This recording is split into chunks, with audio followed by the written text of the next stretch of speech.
Édition spéciale, mode masculine, hiver 2014-2015. 6 minutes pour déchiffrer les métamorphoses de l'homme.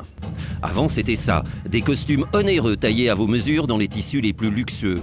C'était l'époque où, pour déniaiser leur fils, les pères les présentaient à leurs tailleurs et à leurs filles de joie. Cet héritage très 19e siècle perdure encore, par exemple, chez Berluti. Mais nous sommes au 21e siècle. Les créateurs de mode écoutent la société et en digèrent les profondes mutations. Cerruti l'a compris. Ce qui m'a guidé pour cette collection, c'est le mot rationalisme. J'ai ensuite développé plusieurs idées comme le chevauchement, les superpositions. L'idée que l'on puisse porter deux manteaux très légers l'un par-dessus l'autre en cachemire. Et j'ai repris l'idée de la doublure des vêtements militaires, des manteaux de chasse. Donc c'est super fonctionnel. Fonctionnel mais obsolète.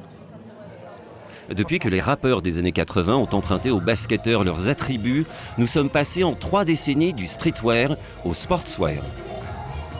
Mouvement transfiguré aujourd'hui dans l'urbanwear. Nous appelons ça Urban Race, la course urbaine. C'est évidemment inspiré par le sport, mais ce n'est pas vraiment pour aller faire du jogging. C'est pourquoi nous avons mélangé le vêtement de sport avec du tailoring. Nous avons utilisé ce nouveau tissu technique sportif pour les manteaux, les cabans. Les manteaux en cuir métallique, ce genre de choses, ce n'est pas vraiment ce que vous portez pour faire du sport. Pour un créateur de mode, l'essentiel, c'est interpréter. Ne jamais être premier degré. Regarder ce qui se passe dans la rue, prendre en compte les désirs de tous les clients potentiels et procéder étape par étape. Et nous sommes partis de l'élégance avec le pied de poule, le chevron comme matière vraiment ultra traditionnelle, mais en isolant le pied de poule en tant que symbole unique et de le rendre coloré, de l'agrandir. On en fait presque un symbole d'une marque de sport. Chris Van Ache s'est également inspiré du travail d'un artiste conceptuel américain, époque post-moderne. L'image que j'avais en tête pour cette collection, c'était une photo de John Baldessari où vraiment on voit un homme en costume noir et blanc courir dans la rue. Il y a cet apport d'un poids bleu qui cache les visages. Streetwear, sportswear, les nouveaux prescripteurs sont les acteurs et les rappeurs. Si je veux être casual, je choisis quelque chose qui tombe bien. Si je veux être décontracté, je choisis le baggy. Je fais comme je le sens. Ça sert à rien de préméditer.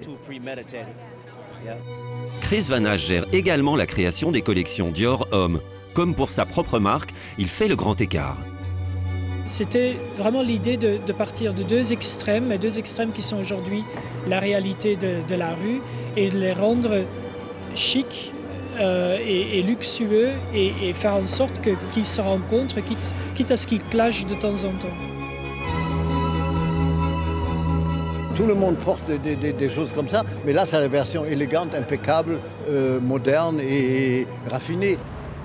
Privilégier ce que ressent le corps de celui qui porte le vêtement, plutôt que la vision de celui qui le regarde, tel est le credo du sensitif Dries Van Noten. Le tissu, pour moi, c'est vraiment le départ de ma collection.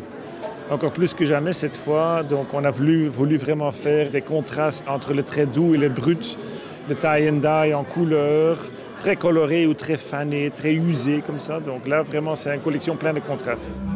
Décontracté ne veut pas dire négligé. Les hommes sont beaucoup plus difficiles à habiller que les femmes, car ils sont culturellement, depuis ce fameux 19e siècle, rigides. Pour casser cette austérité, les créatifs de Kenzo proposent l'empilement de vestes. L'idée est que vous la portiez par-dessus une veste ou un sweat. Le but, c'est que vous ne vous sentiez pas engoncé quand vous travaillez.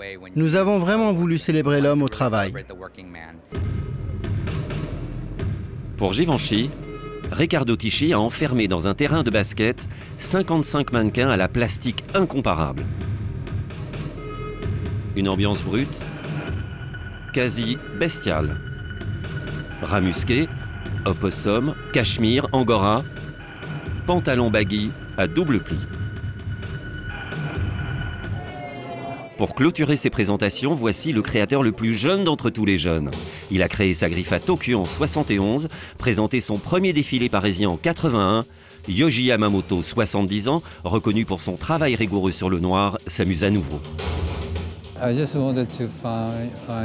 Je voulais retrouver l'émotion pour moi-même. Parce qu'on m'a tellement posé la question, pourquoi le noir, toujours le noir? Je voulais prouver que je pouvais travailler les couleurs. Mode et sport. Yohji Yamamoto travaille les baskets depuis les années 2000.